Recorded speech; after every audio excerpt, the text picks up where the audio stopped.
The project is a contemporary version of the classic Greek tragedy. There were a few choreographers that we were interested in, and as opposed to just saying we just want to have one choreographer, we thought, why don't we see if we could have 3 choreographers and see if they'd be interested in working together. When Julie Tobiason approached me a few months ago and asked me to participate, I was really excited because I had seen some of Eva and Wade's work and really loved both of what they have done.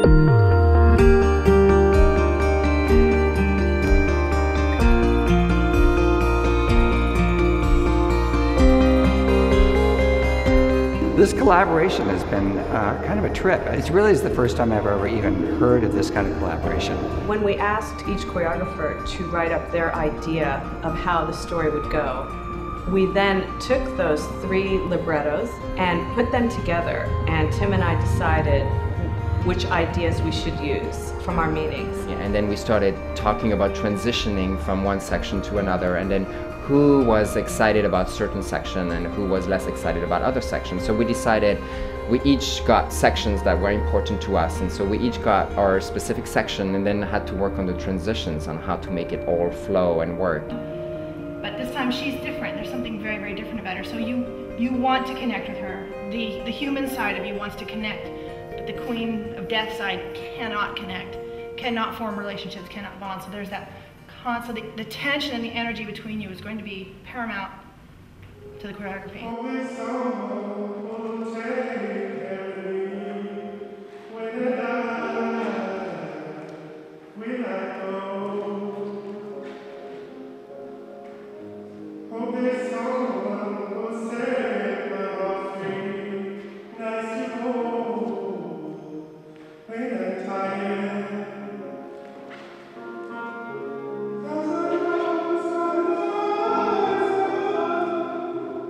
The exciting thing about this project is everybody's perspective on the story. And once we started researching the Orpheus and Eurydice myth, realized that there were a lot of different versions. And what's been fun is to sit down and talk with everyone and say, you know, what part did you pick up on? And it's so great because it really fits the choreographers' personalities, the points that they picked up on. And that was really what helped us delineate who did what.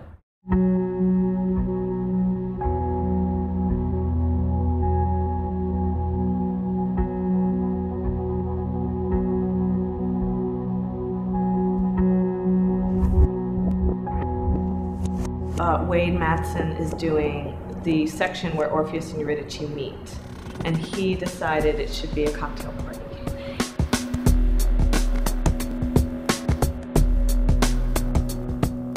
Olivier Webers is leading the journey out of the underworld for Orpheus and Eurydice, and he sees that as very intricate partnering and dance, and so he has that vision. And then Eva Stone will be doing, for example, the Fury section. So those are 3 sections that are appointed to each choreographer. They have some other sections also, but that's how we did it.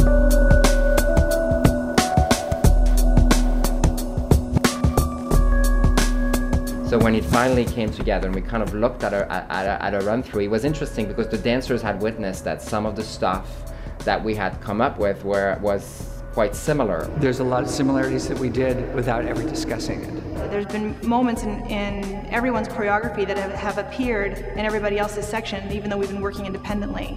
Either a gesture, a hand positioning that is like, oh, it's not just a regular motion, but something's very specific, and that will reoccur in another section.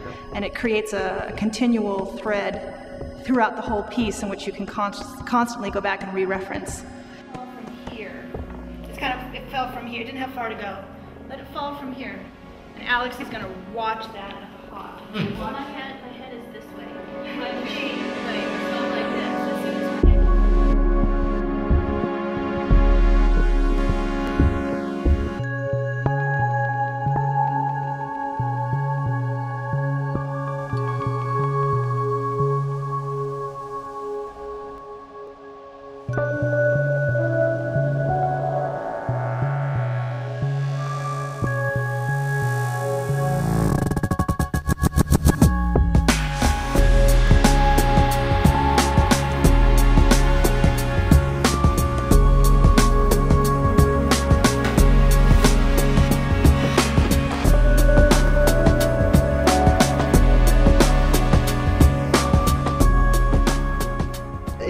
taking a little bit of a risk, but I think it's very unique.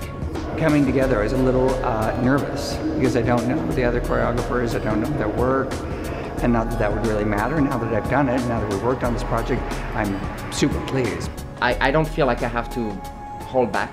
I know I can give them, you know, a big challenge, and I'll give them the time, and they can meet it. But it's been an absolute pleasure to be able to give the material and watch it come to a level of blossoming so quickly.